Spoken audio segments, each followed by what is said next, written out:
Good afternoon, everybody. My name is Colin Day. I'm a financial advisor with Correct Capital Wealth Management. Thank you so much for joining me on this presentation. This is our quarterly webinar series. We host this mostly for our 401k participants. We open it up to others, but it's mostly for our 401k participants, which of course we thank you for being a part of one of our retirement plans that we support. Today's meeting is on all things Roth. What we have found over the past couple of months with the dip in the market, Roth conversations have become more prevalent and more interesting. And so we wanted to have this conversation because many of you are familiar with Roth.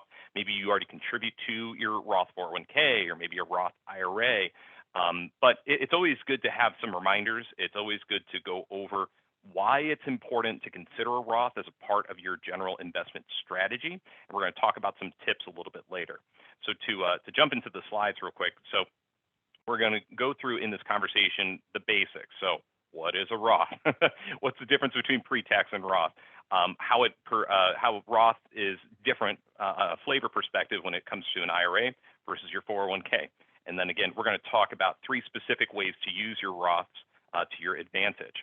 So general rules, as we go through the presentation, if you have any questions, feel free to type them in the chat. Otherwise, save them for the end. We're a small enough group. We have a couple dozen people attending today that you should be able to unmute your microphone and ask a question later. But again, if you have anything that's pertinent to the conversation, feel free to just type it in the chat if you can. So we're going to start here. What is a Roth? Well, a Roth is an account that was developed by that guy.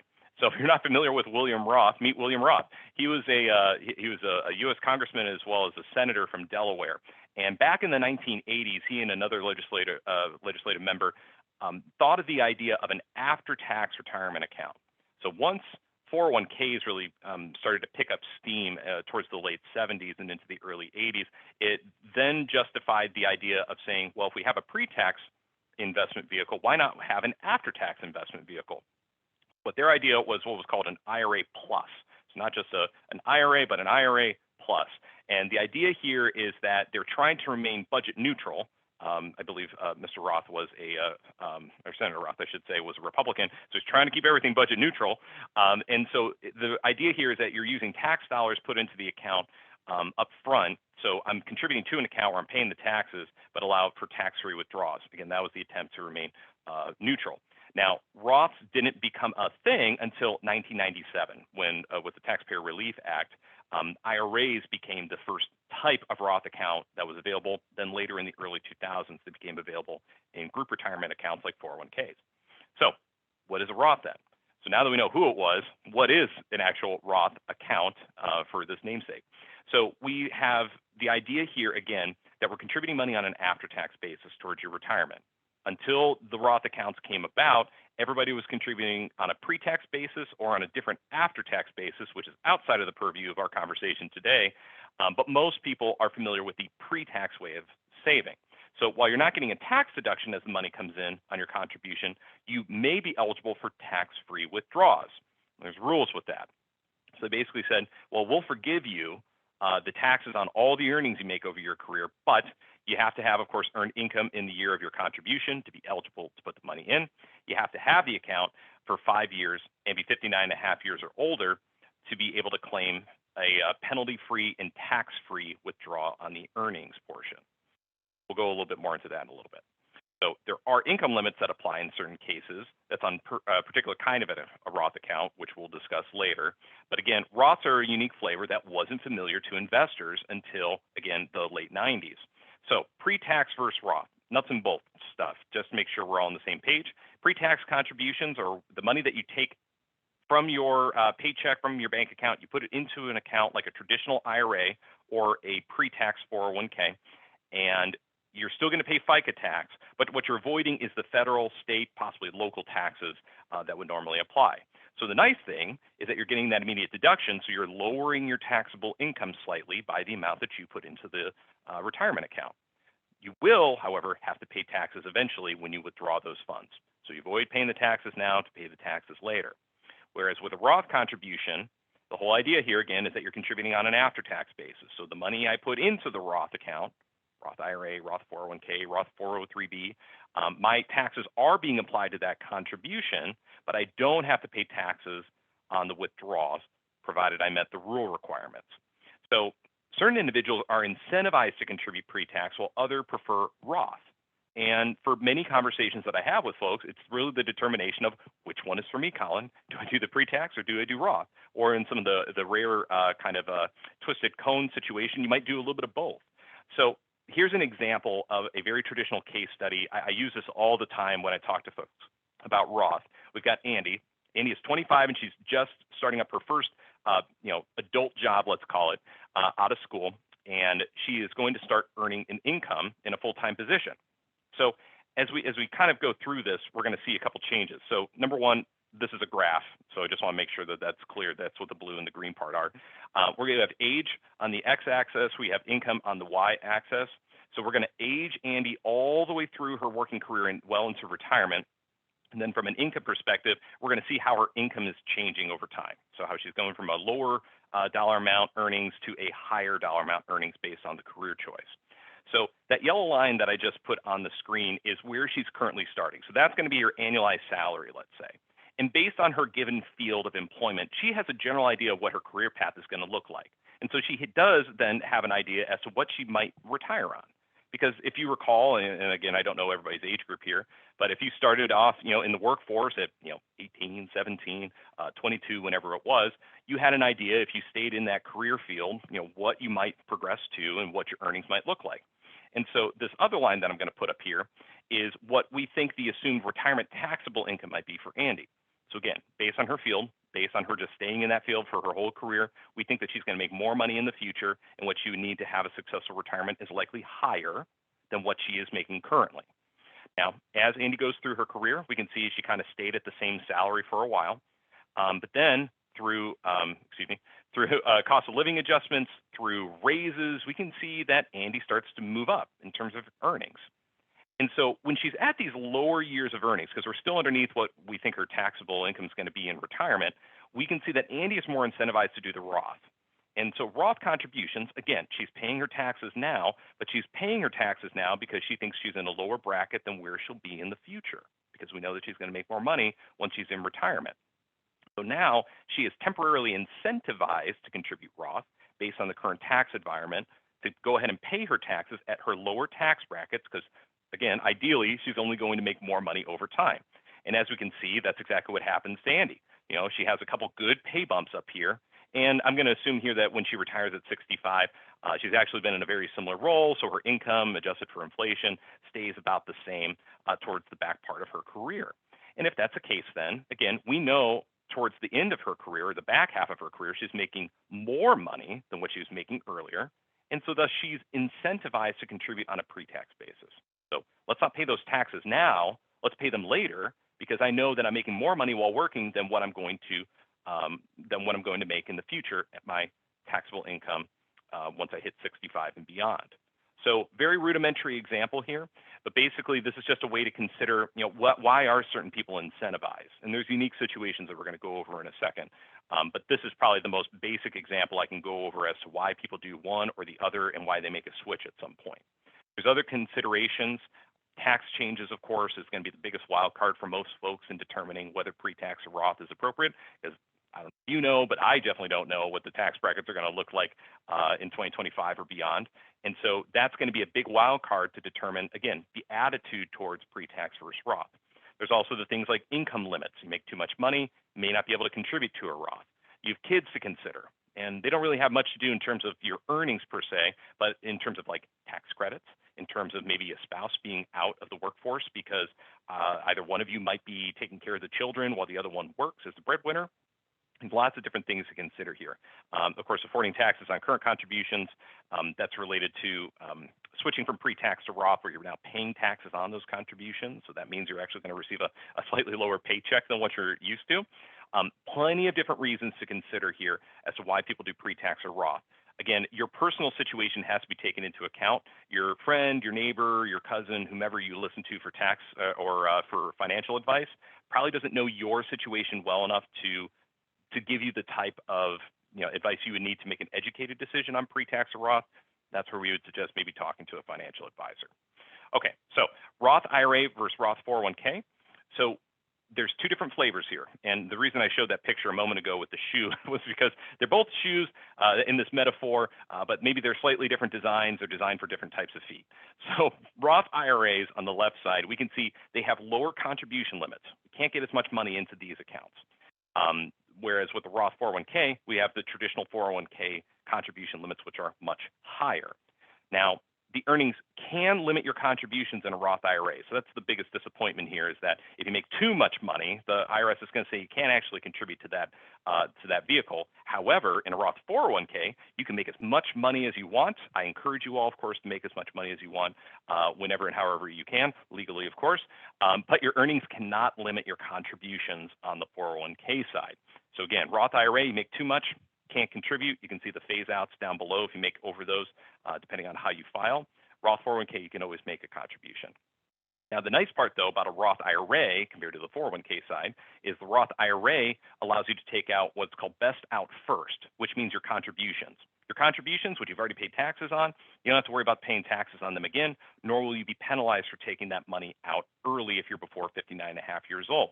So it's more accessible as well because you can, dip into the Roth IRA whenever you need to. Again, taxes and penalties may apply depending on how much you take, but it's always accessible. Whereas your Roth 401k, well, you've got a pro rata rule. So if you're trying to take money out of the account and you're, say, like 50 years old and you're buying a house, or maybe not a house isn't a good example, but maybe you're buying a motorcycle or something like that, anything you take from there, it's going to be a pro rata withdrawal, both your earnings and your contributions. So you can't pick and choose which dollars you take from it. Also, if you're still working for that employer, your 401k might be off limits. You might not be able to take the money. So it is less accessible compared to the IRA. So for certain individuals, Roth contributions should go into one resource or the other, depending on how much you're trying to contribute, what your tax bracket might look like, and then again, what kind of accessibility you need. So 3 ways to use Roths to your advantage. So I can talk about this all day. This is an 8-hour webinar, honestly, that I'm trying to condense into a very tight window for the purposes of you eating your lunch, probably on the other end of the camera, while you listen to me babble on about Roths. But I'm going to reduce this down to just 3 ways to really consider, advantages with your Roth. So number 1, Roth conversions. So likely you are familiar with a Roth conversion, or you may have heard of it before. A Roth conversion is literally the movement of money from a pre-tax account to a Roth account. Traditional IRA or a 401k that's been pre-taxed, moving over into a Roth account. And you convert the money from pre-tax to after-tax. So that's that literal movement where we're moving from a pre-tax bucket to the Roth bucket, moving that money over, that is the conversion process. Whenever you do that, when you move the money from the pre-tax to the Roth, anything that gets moved over could be subjected to ordinary income taxes. So why do people choose to convert money? Well, there's a lot of reasons. Here's 5. So number 1, currently in a lower tax bracket than where they believe they're going to be in the future. Rather get the taxes paid now as opposed to at a higher bracket. They may desire to retire early. And there's a unique scenario where, if you're a FIRE adherent, so you're going to be financially independent and retire early, FIRE, you may want to consider doing some Roth conversions early before you retire at 45. And the reason is because if all your money is in pre-tax accounts, you're going to pay a penalty likely, as well as the taxes. So if we can avoid the penalty by doing a conversion and then giving us the 5-year window to avoid a penalty, that might be a good scenario for you. You might be retired but not taking Social Security and Medicare. So for example, if you're planning on retiring at 60, and again, you're not Medicare eligible until 65, but maybe you're thinking about taking Social Security at 63, 64, you might be in a situation to say, well, I've got myself a couple-year window before I'm going to have higher earnings, so I'll go ahead and I'll convert some money from my 401k beforehand, pay the taxes, because I think once I get all this extra income, it would be prohibitive to do the conversion later. It would be disadvantageous because I'm going to pay a higher tax on it. Also, investments are down from a recent high. So if you're watching this video or attending live on August 24th, 2022, we've had a pretty good dip in the market. We've seen a little bit of recovery lately, but we are still significantly down from where we were in January of 2022.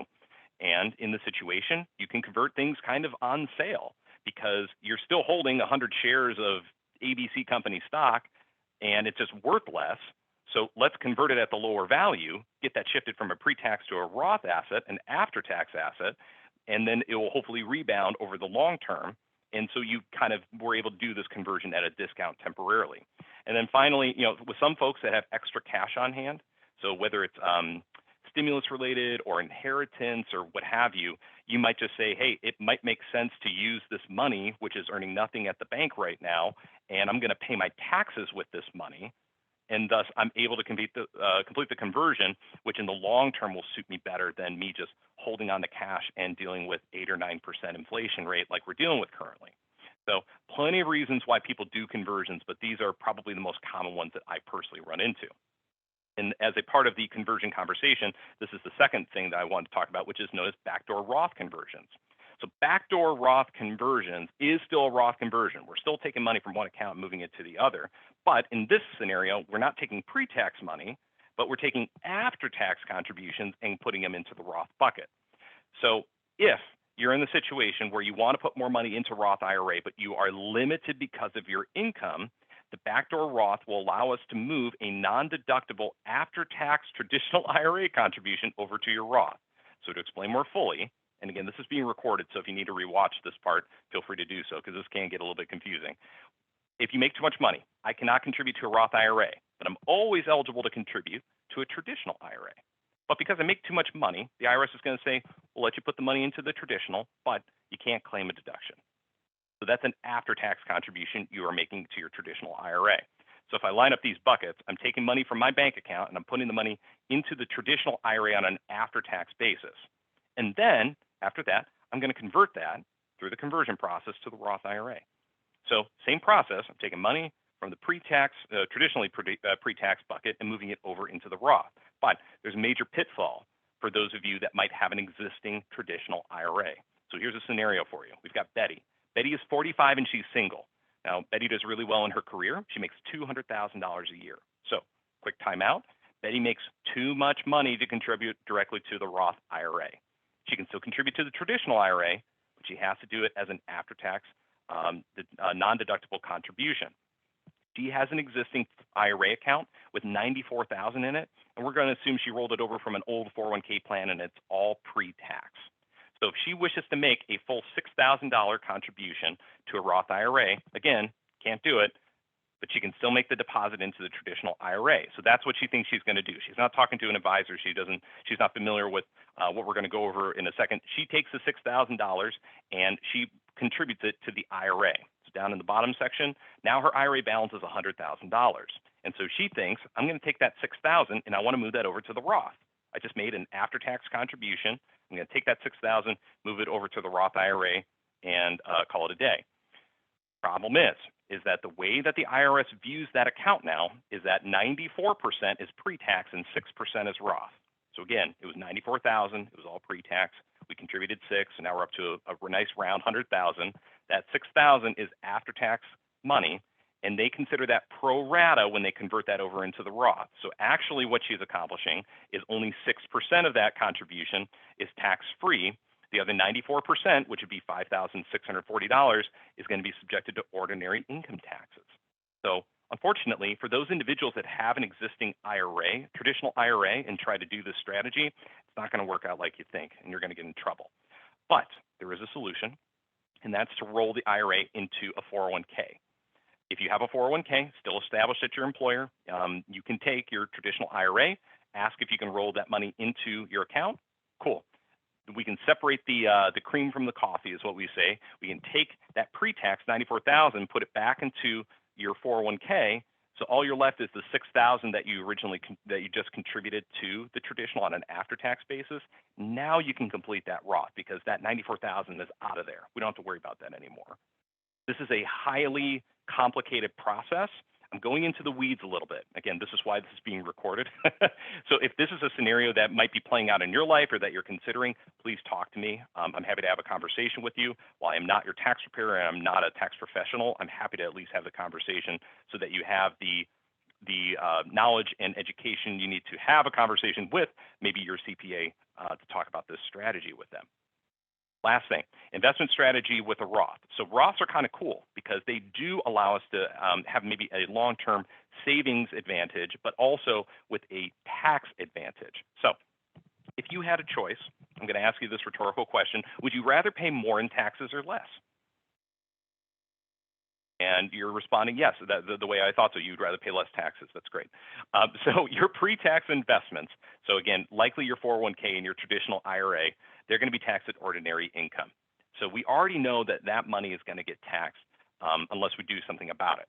Now, your Roth investments are contributed on an after-tax basis, and only the earnings are subject to tax, again, within the rules that we talked about, being 59 and a half and having the account for at least 5 years.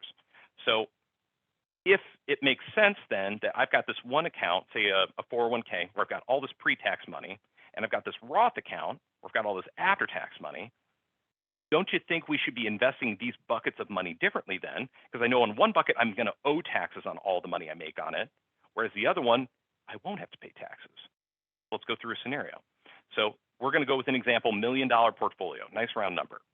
So this person's account, let's say that she accumulated all these assets over her working career, 401k, Roth, IRA, doesn't matter. We have pre-tax money and we have Roth money. 70% is in pre-tax money, 30% is in Roth. When she had a conversation with her advisor, the advisor says, okay, your risk tolerance basically states that we should keep an allocation of about 60% in the stock market and 40% in bonds. Okay, so we're going to take the 30% then. We're going to make that 100% stock. So we're not going to make that 60% stock, 40% bonds. And the reason is because we know that in this account, we are going to promote growth. We would probably want higher growth in our Roth money because that's the potentially tax-free account that we're going to draw from in the future. So we want all of the eligible investments to grow the most to likely be cordoned off in something like a tax-free account like a Roth. Whereas with the 70% that's in pre-tax, we're going to promote that to be a little bit more conservative. Anything that goes in there, we're going to have to pay taxes on. So I would rather have this be the part where the bonds are. And so in this case, 43% stocks, 57% bonds would be more appropriate for this side because we're in a situation, again, where we're not trying to promote a lot of growth there because we know that whatever it grows to, we're going to owe taxes on. So again, we're not going to suppress growth. We still want growth on all of our money, of course, over our career as well as into retirement. But we want to do this in the most tax-advantaged way possible. So the resulting allocation, again, 100% in the Roth account and then the 43-57 in the pre-tax results in essentially the 60-40 portfolio that the client and the advisor said that they should be at, but we're doing it in a more tax-efficient manner. Okay, so what we're doing here is we're optimizing the tax strategy for the individual. Now, the challenge is that not every 401k record keeper is set up for this strategy. So if you have all of your retirement wealth in a 401k, pre-tax and Roth, all in one bucket, your retirement plan might not allow you to invest those sources of money differently. You might have to invest everything the same way. There's some slight workarounds that aren't perfect that we can entertain, and we can talk about that if you have direct questions about it. But if this is one of the reasons why some people, it is appropriate for them to move out of their 401k plan in retirement so that they can accomplish a strategy like this. Okay, so I'm over my time, and I apologize. And again, I apologize for the audio issues earlier. But hopefully that gave you some food for thought in regards to Roth, about why we pursue Roth conversions before retirement, in retirement, through retirement. Why we invest things differently, why we have these strategies in place, and how they may play a part, again, in your personal situation. So if you have a question specifically based on your or your family situation and you want to maybe find a time to chat, shoot me an email, give me a call. I'm happy to have a conversation. Again, I'm Colin. John and Alexia on our team are also available for questions on your 401ks. So if you do have questions and you're unable to reach me and you've got 5 minutes to chat and I'm out for whatever reason, feel free to give John or Alexia a call. They'll at minimum point you in the right direction. Or again, if it takes a little bit more fact finding, we'll host a meeting for it. So those are my prepared comments. If you have any questions, feel free to type them in the chat, or if you want to unmute yourself and maybe just ask a question, feel free to do so. So I'm going to take a drink of water and see if anybody has any questions.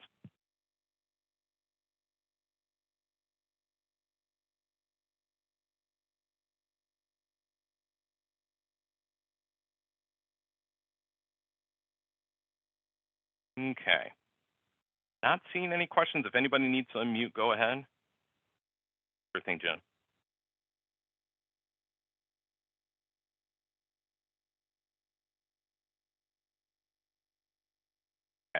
I will take that as I did a great job today.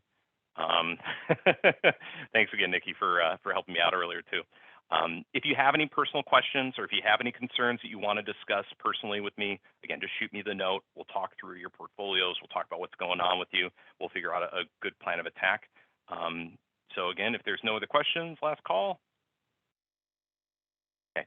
Thank you, everybody, for attending. Again, I appreciate your patience as I work through the audio issue first.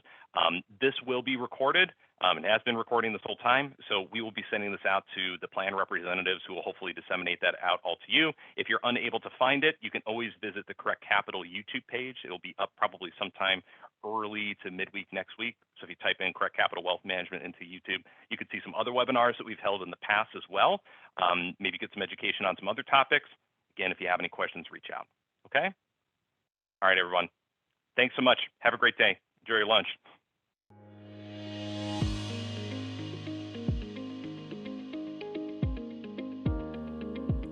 The opinions expressed in this program are for general informational purposes only and are not intended to provide specific advice or recommendations for any individual or on any specific security. It is only intended to provide education about the financial industry. To determine which investments may be appropriate for you, consult your financial advisor prior to investing. As always, please remember investing involves risk and possible loss of principal capital. Please seek advice from a licensed professional. Correct Capital Wealth Management is a registered investment advisor.